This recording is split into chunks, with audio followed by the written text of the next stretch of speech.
जय श्री माधव। स्वागत है आपका चैनल में। पिछले वीडियो में हमने देखा था सूर्य देव की कहानी। इस वीडियो में हम बात करेंगे चंद्रदेव की कहानी कि जो हम ग्रह पुराण पढ़ते हैं, ग्रह के बारे में जानते हैं, उसमें चंद्रमा को कैसे डिनोट करते हैं, चंद्रमा कहाँ बैठ रहा है, कहाँ दृष्टि कर रहा है, ये कैसे पता चलेगा। हम ग्रह पुराण से उठाएंगे चंद्रमा की कहानी। सबसे पहले बताएंगे कि चंद्रदेव के जो माता पिता थे वो थे अनुसुईया और उनके जो पिता थे वो अत्रि। तो अनुसुईया जी की एक पास्ट लाइफ में कहानी होती है कि जिसमें अनुसुईया जी त्रिदेवियाँ जो थी, मतलब लक्ष्मी, महाकाली और सरस्वती, वो त्रिदेव से कहते हैं, मतलब ब्रह्मा, विष्णु और शिव जी से कहते हैं कि आप त्रिदेव हमेशा अनुसुईया की इतनी तारीफ करते हैं। सबसे पहले अनुसुईया कौन थी? जिन्होंने माता सीता को एक दिव्य वस्त्र दिए थे कि वस्त्र जो है वो कभी मैले नहीं होंगे, वो थी अनुसुईया। ठीक है, तो इनकी जो पास्ट लाइफ में कहानी है, मतलब अब ऋषि जो है या ऋषि की जो पत्नियां हैं, इनकी तो लाइफ बहुत समय तक रहती है। हर युग में ये पैदा होते हैं, हर नया जीवन इनको मिलता है। ठीक है, तो पास्ट लाइफ में एक कहानी थी कि जब त्रिदेव से कहते हैं कि आप लोग को अनुसुईया के बल के बारे में बहुत ज्ञान है, बहुत शक्ति है इनके पास, आप लोग हमेशा इनकी तारीफ करते हैं, तो हम इनकी शक्तियों को देखना चाहते हैं। तो त्रिदेव जो थे वो मान गए, बोले ठीक है हम जाएंगे और आपको शक्तियाँ दिखाते हैं अनुसुईया जी की। तो ये जब अनुसुईया के घर जाते हैं तो उनसे भिक्षा मांगते हैं। तो अनुसुईया जी जब भिक्षा लेके आती है तो ये कहते हैं कि नहीं, हमारे भिक्षा लेने के कुछ नियम हैं, हम चाहते हैं कि आप निर्वस्त्र होकर भिक्षा हमें दें। तो अनुसुईया जी के पास इतनी शक्ति थी, इतनी बल थी कि अपनी शक्तियों से ये तीनों जो देव थे, त्रिदेव, उनको क्या करती हैं कि उनको छोटा बालक बना देती हैं, छोटे बच्चे के रूप में बना देती है और उस समय वो उनको भिक्षा दे देती है। तो इसे खुश होकर त्रिदेव खुश हो जाते हैं और अनुसुईया जी से कहते हैं कि हम आपकी शक्ति से प्रसन्न हुए हैं, बताइए आप क्या मांगना चाहेंगे। तो अनुसुईया जी कहती है कि हे त्रिदेव, मैं चाहती हूँ कि अगला मेरा जो भी जन्म था उसमें आप तीनों मेरे पुत्र बनकर आए। तो इसी से जन्म होता है किसका? चंद्र का। तो अनुसुईया जो ब्रह्मा जी जो थे उनसे जन्म हुआ चंद्र का। नारायण जो थे त्रिदेव, उनसे जो जन्म हुआ दत्तात्रेय का। और जो शिव जी जो थे उनसे जन्म हुआ दुर्वासा ऋषि का, जिन्होंने कुंती को आशीर्वाद दिया था कि आप जैसा भी संतान चाहेंगी अपनी मैनिफेस्टेशन से, आपको वैसी संतान प्राप्ति होगी। तो यहाँ से जन्म हुआ चंद्रदेव का। अब चंद्रदेव की कहानी के आगे बढ़ेंगे तो जो बृहस्पति है वो चंद्रदेव से बड़े थे। तो जब चंद्र जो थे शिक्षा लेने के लिए गुरुकुल में आए, गुरु के पास, तो उनकी जो पत्नी थी, गुरु की पत्नी मतलब तारा गुरु जो थे बृहस्पति, वो अपनी पत्नी तारा को समय नहीं दे पाते थे, टाइम नहीं दे पाते थे, अपने गुरुकुल में काफ़ी बिजी रहते थे। तो तारा जो थी वो चंद्रदेव के साथ, चंद्र और तारा का जो अफेयर स्टार्ट हो गया, अफेयर शुरू हो गया। तो तारा जो थी वो चंद्रदेव के साथ चली जाती है। जब गुरुदेव बृहस्पति को पता चलता है तो उनको बहुत बुरा लगता है कि मेरे ही गुरुकुल में चंद्रदेव ने ऐसा किया, मेरी ही पत्नी के साथ, अपनी पत्नी के ऊपर भी क्रोध आता है।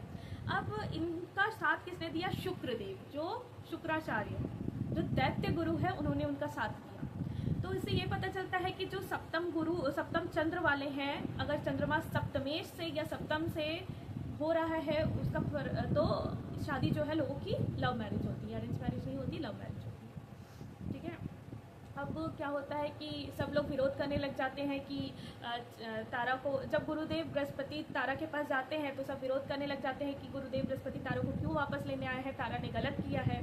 गुरुदेव बृहस्पति पूछते हैं तारा से कि क्या आप चलना चाहेंगी। तारा जो थी, उनको पूरे जो कुल था, अपना चंद्रलोक था, गुरुलोक था, है ना, उससे डर था, लोगों का डर था। तो तारा जो है वो चलने के लिए तैयार हो जाती है। अब गुरु बृहस्पति कहते हैं कि जो एक महिलाओं की जो पीरियडिक साइकिल होते हैं ना, उसके बाद एक नया, मतलब उसके बाद वो एक नया सिरे से जो है पार्टनरशिप स्टार्ट हो सकता है।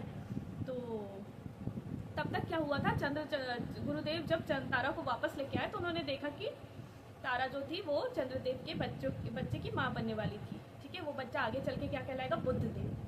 तो यहाँ से वापस आए, में चंद्रदेव जो थे वो काफ़ी डिप्रेशन में आ गए, परेशान हो गए, अकेले हो गए। तो इसी कारण कहा जाता है कि चंद्र से हम डिप्रेशन, एंजाइटी को देखते हैं। अगर किसी की कुंडली में चंद्रमा खराब है तो वो डिप्रेशन में जाएगा, एंजाइटी में जाएगा, ओवर थिंकिंग में जाएगा, उनकी शादी जो है वो ख़राब होगी, बार बार अफेयर के चांसेस होंगे, ठीक है। और इनको समझ कब आएगा, जब कुछ ख़राब होगा इनके साथ। तो उसके बाद अब हर ब्रह्मा जी के हर जितने भी चतुर्युग है उसमें सतयुग के अंदर दक्ष का जन्म होता है। अब दक्ष जो थे वो कौन है, पार्वती जी के पिता और 27 नक्षत्रों के पिता, मतलब अश्विनी, भरणी, कृतिका, रोहिणी, इनके भी पिता है। तो यहाँ से एक चंद्रदेव के पास एक प्रपोजल आता है दक्ष की 27 कन्याओं का विवाह चंद्रदेव के साथ करा दिया जाए। तो चंद्रमा इस प्रपोजल को स्वीकार कर जाते हैं, लेकिन चंद्र जो है वो काफ़ी खूबसूरत है, तो वो खूबसूरती से बहुत प्यार करते हैं। तो चंद्र अगर लग्न में होता है, सप्तम में होता है, तो उनको एक खूबसूरत सी पत्नी मिलती है और वो खूबसूरती से बहुत प्यार करते हैं। उन अच्छे दिखते भी हैं, वो काफ़ी चंद्र के समान चंचलता उनमें रहती है। तो 27 नक्षत्रों की शादी जो है पूर्व आषाढ़ा, सबकी जो शादी है वो चंद्रदेव से हो गई। लेकिन चंद्रदेव जो थे वो रोहिणी को बहुत मानते थे, क्योंकि रोहिणी जो है सबसे सुंदर थी। इससे सारे लोगों को बहुत दुख होता था, जितनी भी पत्नियां थी। ज्येष्ठ जो पत्नी थी उनकी अश्विनी, उनको भी बहुत दुख होता था। तो वो बार बार अपने पिता दक्ष से के पास जाती थी। दक्ष चंद्रमा को समझाते थे, लेकिन चंद्रमा नहीं मानते थे। तो एक बार क्या हुआ, दक्ष ने उनको श्राप दे दिया कि तुम्हें कोढ़ हो जाएगा। तो जो चंद्र है उनको क्या है, वो उनको कोढ़ हो जाता है, वो कोढ़ से प्रभावित हो जाते हैं। अब ऐसा होने के बाद फिर ये चीज़ें चलती है। अब चंद्र जो थे अपने जो श्राप से मुक्ति के लिए, श्राप से मुक्त होने के लिए वो जाते हैं, शिव जी की आराधना करते हैं। तो कहा जाता है कि काशी में एक चंद्रकूप नाम की जगह है, जहाँ पर एक कुआं है। उस कुएं में झांकने से अगर परछाई नहीं दिख रही है तो 6 महीने के अंदर उनकी मृत्यु हो सकती है, जो भी झांक रहा है। अब चंद्रमा अपने दोष को मुक्त करने के लिए सोमनाथ मंदिर भी जाते हैं, काफ़ी तपस्या करते हैं। उस तपस्या से खुश होकर शिव जी उनको ब्लेसिंग्स देते हैं कि आप जो है प्रत्येक पूर्णिमा को जागृत होंगे और अमावस्या के दिन समाप्त हो जाओगे।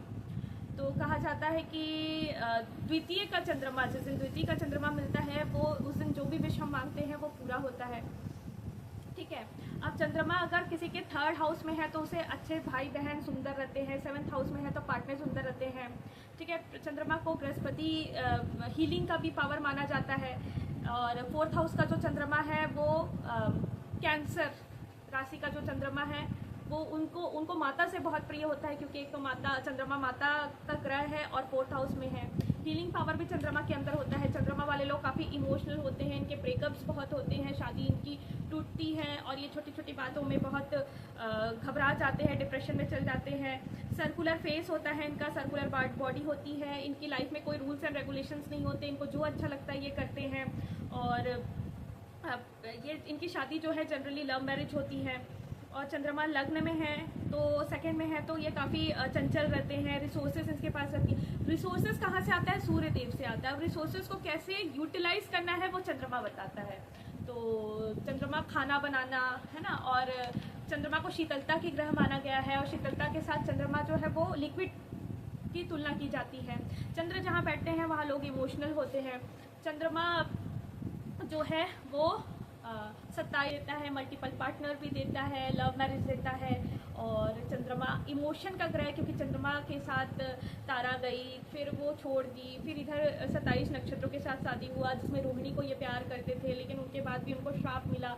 तो चंद्रमा वालों की जो लाइफ है वो काफ़ी उथल पुथल रहती है। ये है चंद्रदेव की कहानी। अगर आपको मेरा वीडियो पसंद आता है तो लाइक शेयर सब्सक्राइब कीजिए। जय श्री माधव।